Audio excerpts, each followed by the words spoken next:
अगर आपने कभी ये सोचा है कि एक प्रोफेशनल बॉक्सर या एक एमएमए फाइटर स्ट्रीट में किसी लड़ाई में पड़ जाए तो क्या होगा, तो आप गलत सोच रहे हैं, क्योंकि जो चीज़ रिंग के अंदर काम करती है वो सड़क पर अक्सर लोगों को हॉस्पिटल पहुंचा देती है, और ये बात 90% लोग नहीं जानते। देखो, हम सब ने मूवीज तो देखी हैं, हीरो एक परफेक्ट पंच मारता है और सामने वाला बंदा ग्राउंड पर। रियल लाइफ में ऐसा नहीं होता। एक प्रोफेशनल फाइटर जब रिंग के अंदर होता है तो उसके साथ रूल्स होते हैं, रेफरी होता है, ग्लव्स होते हैं, और सबसे इंपॉर्टेंट, उसे पता होता है कि अपोनेंट सिर्फ एक है और वो भी उसी तरह फाइट कर रहा है जैसे उसे ट्रेनिंग दी गई है। लेकिन स्ट्रीट फाइट, वहाँ ना कोई रूल होता है ना कोई रेफरी, वहाँ सरप्राइजेस होते हैं। कभी पीछे से हमला होता है, कभी तीन तीन बंदे मिलकर आ जाते हैं, और ये वही जगह है जहाँ बड़े बड़े प्रो फाइटर भी मार खा जाते हैं, क्योंकि उनकी ट्रेनिंग किसी और चीज के लिए हुई होती है। अब यहाँ एक बहुत इंपॉर्टेंट बात आती है जो बहुत कम लोग समझते हैं। रिंग में फाइटिंग का मकसद होता है विन करना, points, knockout, decision.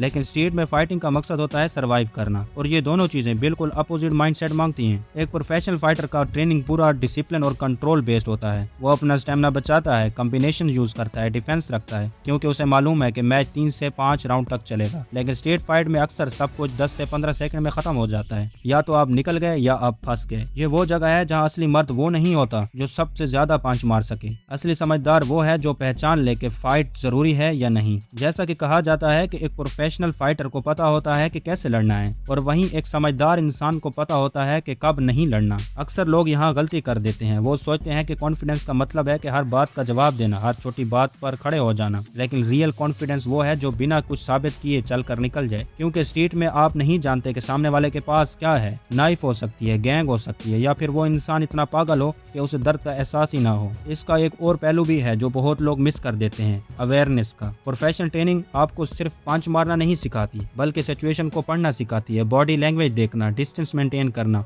Exit points पहचानना। ये वो स्किल है जो असल में आपको बचा सकती है, ना कि आपके जवाब, ना आपकी किक। और यहाँ एक शॉर्टकट भी है जो मैं अभी बताने वाला हूँ। जो लोग मार्शल आर्ट सीखते हैं वो सिर्फ इसलिए कि वो टफ लगे, वो हमेशा ज्यादा रिस्क में होते हैं, क्योंकि उनका ईगो बोलता है ट्रेनिंग नहीं। जब किसी को अपनी स्किल पर भरोसा होता है वो उसे प्रूव करने की जरूरत महसूस नहीं करता। अब जो अगला पॉइंट है वो बहुत लोग इग्नोर कर देते हैं, लीगल साइड। रिंग में आप जो भी करें वो स्पोर्ट है, प्रोटेक्टेड है, लेकिन सड़क पर अगर आपने अपनी ट्रेनिंग यूज की और सामने वाले को ज्यादा जख्मी कर दिया तो लॉ की नजर में आप भी उतने ही जिम्मेदार हैं जितना वो इंसान जिसने लड़ाई शुरू की थी। ये नहीं, जीतने के बावजूद आप हार सकते हैं। तो फिर सवाल ये उठता है कि अगर ट्रेनिंग इतनी काम नहीं आती तो फायदा क्या है? फायदा यह है कि जब लड़ाई जरूरी हो जाए, जब बचने का कोई रास्ता ना बचे, तब वही ट्रेनिंग आपकी जान बचा सकती है। लेकिन उससे पहले वही ट्रेनिंग आपको सिखाती है कि कैसे लड़ाई से बचें, कैसे सिचुएशन को डी एस्केलेट करें, कैसे अपने ईगो साइड पर रखकर घर सलामत जा सकें। यही असल मैच्योरिटी है। फिजिकल स्ट्रेंथ सिर्फ लास्ट रिपोर्ट होनी चाहिए, पहला हथियार हमेशा आपका दिमाग होना चाहिए। तो अगली बार जब कोई कहे मुझे फाइटिंग आती है, मैं किसी से नहीं डरता, तो याद रखिएगा असली हीरो वो नहीं जो हर लड़ाई जीत सके। असली हीरो वो है जो लड़ाई होने ही ना दे। और अगर जिंदगी में कभी ऐसा वक्त आए तो याद रखिएगा, दिमाग से सोचो, ताकत से नहीं। अगर आपको मेरी ये वीडियो अच्छी लगी हो तो अपने उन दोस्तों को जरूर शेयर कीजिएगा जो कहते हैं कि मुझे फाइटिंग करनी है और मैं किसी से नहीं डरता और मैं हर फाइट जीत सकता हूँ। और ऐसी काफी सारी वीडियोस मेरे चैनल पर मौजूद हैं, और मेरे और भी वीडियोस आने वाली हैं, तो उनको देखने के लिए चैनल को लाजमी सब्सक्राइब और लाइक कर देना। तो मिलते हैं नेक्स्ट वीडियो में।